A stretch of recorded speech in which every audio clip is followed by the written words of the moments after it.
Friends of the Ithaca Farmers Market has started a capital campaign with the goal to renovate the parking lot at the market's steamboat landing location. Several customers have expressed complaints about the lot's current conditions, making it a pain to navigate. The project plans to reorient the lot to address long lines, increasing handicap accessibility, and making the lot more sustainable for the environment.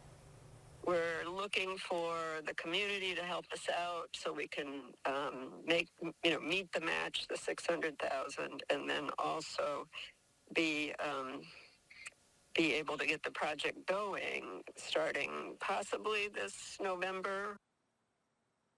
The project was awarded a $3.2 million grant from New York State, bringing their funds up to $3.8 million in total. The project needs an additional $600,000 plus interest to move forward. Donations can be made on the Friends of the Ithaca Farmers Market website.